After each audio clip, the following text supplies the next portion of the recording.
समय के बहुत ही सुलझे हुए और इस मिट्टी की तासीर को समझने वाले के साबिक सदर रहे और सीपीएम के बहुत ही प्रखर जनरल सेक्रेटरीज में से उनकी गिनती रही। और भारत में जो राष्ट्रीय स्तर पर धर्मनिरपेक्ष राजनीतिक गठबंधन जब कभी हुआ है तो हरकिशन सिंह सुरजीत के बाद जो एक नाम हमारे जहन में सबसे पहले उभरता था वो कॉमरेड सीताराम येचुरी साहब का आता था।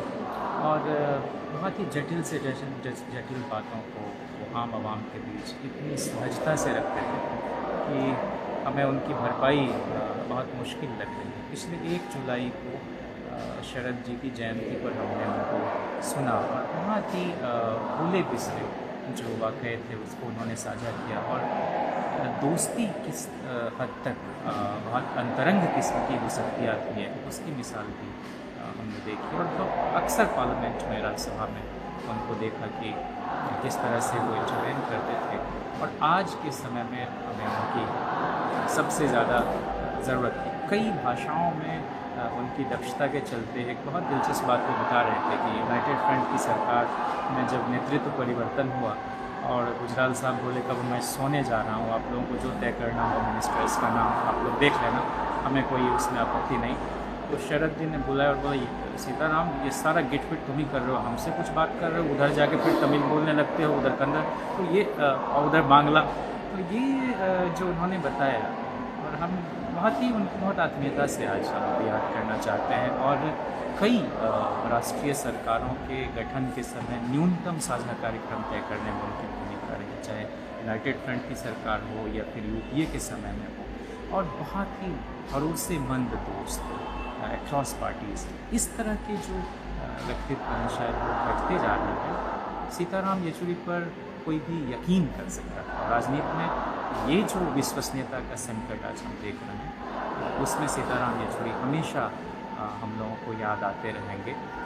एक बात जो हमें याद आती है उनके संदर्भ में, जब जेएनयू के पूरे अस्तित्व को एक तरह से मौजूदा निज़ाम तहस नहस करने पर आवाज़ थी, हर हमेशा वो अपने इस इदारे के हक़ में खड़े होते थे और उसके लिए बहस करते थे।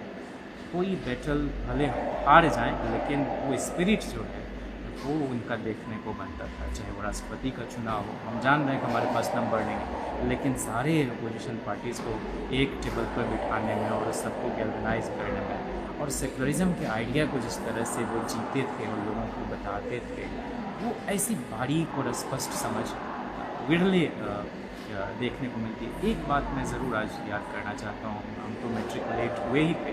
2005 का असेंबली इलेक्शन था और सुदूर देहात फर्किया जिसको कहते हैं कि टोडरमल जो वज़ीर ख़जाना तकबर थे उसको फर्क कर दिया, अलग थलग कर दिया, पैमाइश नहीं कर पाए, जहाँ लिटरेसी रेट इतना कम है।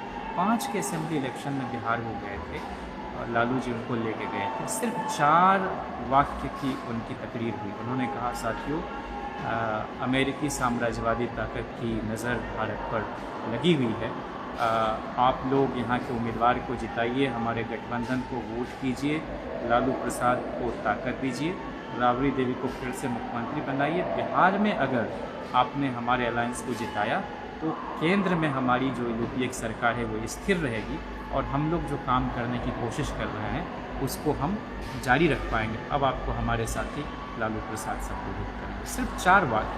अलौली के लोगों को अमेरिकी साम्राज्यवादी ताकत से क्या समझ आती है, लेकिन अगर मेरे जैसे तरुण के जहन में ये बात जिंदा है तो हम भी तो 10 अपने साथियों से वो डिस्कस किए होंगे।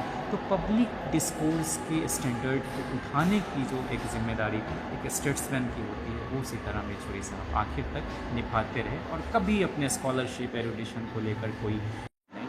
तो जनमानस को के अंदर एक जागृति और चेतना पैदा करने का काम करते थे। और यही शायद इंस्टीट्यूशन और सोसाइटी और यूनिवर्सिटी के बीच जो एक डिस्कनेक्ट हम देख रहे हैं उसको हमेशा वो पार्ट देते। मैं उन्हें अपनी खिराज अक़ीदत पेश करना चाहता हूँ। अपनी रचनाओं में वो ज़िंदा है, नूर संसार से गया है।